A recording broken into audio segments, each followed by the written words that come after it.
ओम नमः शिवाय। शिवजी सदा सहाय। ओम नमः शिवाय। गुरुजी सदा सहाय। रुद्र संहिता के सती खंड का 30वां अध्याय।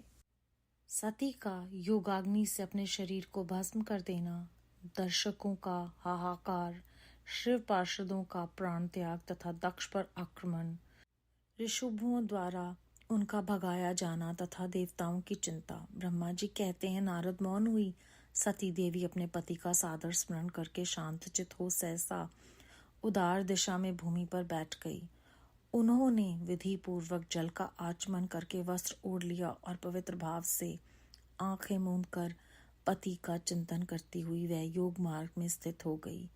उन्होंने आसन को स्थिर प्राणायाम द्वारा प्राण और अपान को एक रूप करके नाभि चक्र में स्थित किया। फिर उदान वायु को बलपूर्वक नाभि चक्र से ऊपर उठाकर बुद्धि के साथ हृदय में स्थापित किया। तत्पश्चात शिव की प्राणवल्लभा अनंतता सती उस हृदय स्थित वायु को कंठ मार्ग से भ्रुकुटियों के बीच में ले गई। इस प्रकार दक्ष पर कुपित हो सहसा अपने शरीर को त्यागने की इच्छा से सती ने अपने संपूर्ण अंगों में योग मार्ग के अनुसार वायु और अग्नि की धारणा की।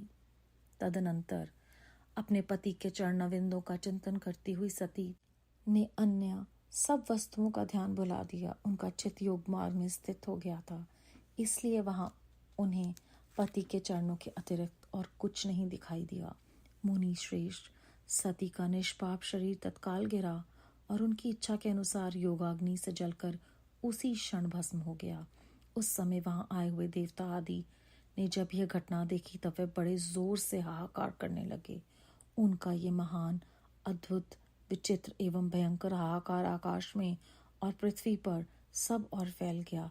लोग कह रहे थे, हाय, महान देवता भगवान शिव की परम प्रियसी सती देवी ने किस दुष्ट के दुर्व्यवहार से कुपित हो अपने प्राण त्याग दिए। अहो, ब्रह्मा जी के पुत्र दक्ष की बड़ी भारी दुष्टता तो देखो।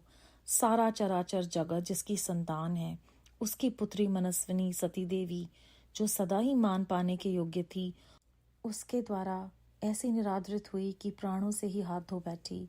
भगवान वृषध्वज की प्रिया सती सदा सभी सत्पुरुषों के द्वारा निरंतर सम्मान पाने की अधिकारिणी थी। वास्तव में उसका हृदय बड़ा ही असहिष्णु है। वह प्रजापति दक्ष ब्रह्मांड द्रोही है, इसीलिए सारे संसार में उसे महान अपयश प्राप्त होगा।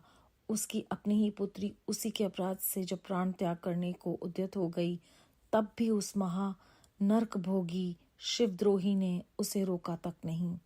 जिस समय सब लोग ऐसा कह रहे थे, उसी समय शिवजी के पार्षद सती का यह अद्भुत प्राण त्याग देखकर तुरंत ही क्रोधपूर्वक अस्त्र शस्त्र ले दक्ष को मारने के लिए उठ खड़े हुए।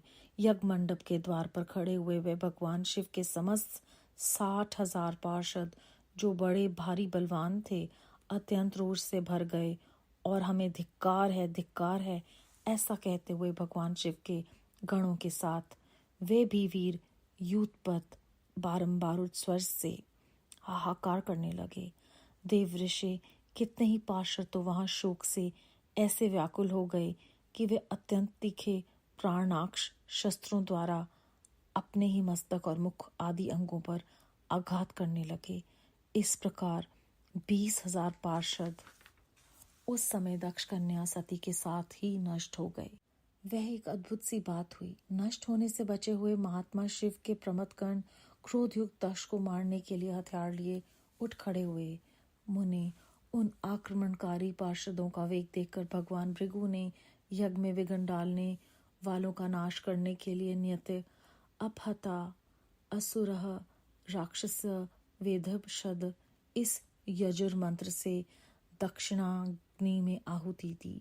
भृगु की आहुति देते ही यज्ञ कुंड से ऋषभ नामक सहस्रों महान देवता, जो बड़े प्रबल वीर थे, वहां प्रकट हो गए। मुनीश्वर, उन सबके हाथों में जलती हुई लकड़ियां थी। उनके साथ प्रमथगणों का अत्यंत विकट युद्ध हुआ, जो सुनने वालों के भी रोंगटे खड़े करने वाला था। उन भ्रातेज से संपन्न महावीर ऋषभुओं की ओर से ऐसी मार पड़ी जिससे प्रमथगण बिना अधिक प्रयास के भी भाग खड़े हुए। इस प्रकार उन देवताओं ने उन शिवगणों को तुरंत मार भगाया। ये अद्भुत सी घटना भगवान शिव की महाशक्तिमय इच्छा से ही हुई। वह सब देखकर ऋषि इंद्रादि देवता, मृदगण, विश्वदेव, अश्वनी कुमार और लोकपाल चुप ही रहे। कोई सब ओर से आकर वहां भगवान विष्णु से प्रार्थना करते थे कि किसी तरह विघ्न टल जाए। वे उद्विग्न हो बारंबार विघ्न निवारण के लिए आपस में सलाह करने लगे। प्रमद गणों के नाश होने और भगाए जाने से जो भावी परिणाम होने वाला था, उसका भली भांति विचार करके उत्तम बुद्धि वाले श्री विष्णु आदि देवता अत्यंत उद्विग्न हो उठे थे। मुने, इस प्रकार दुरात्मा शिवद्रोही ब्रह्म बंधु दक्ष के यज्ञ में उस समय बड़ा भारी विघ्न उपस्थित हो गया। अध्याय 30 समाप्त। इस अध्याय में हमने जाना कि योग के बल से जो सच्चे और पवित्र होते हैं वो किस प्रकार अपने प्राणों को भी त्याग कर सकते हैं। बहुत ही विस्तार पूर्वक इस अध्याय में हमने जाना। उसके बाद जो लोग हैं जिन्होंने ये सब देखा, उनके अंदर हाहाकार मच गया। फिर यहाँ पर हमें बताया गया है कि ये सब कुछ देखकर भी शिवजी महाराज ने किसी को नहीं रोका।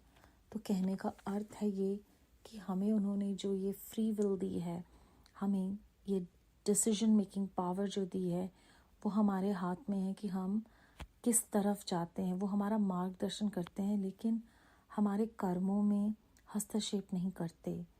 और इसी तरह से उन्हें जब उनके पार्थिव गणों को भी धुतकार कर वहाँ से बाहर भेजा गया, उन्होंने कुछ नहीं किया।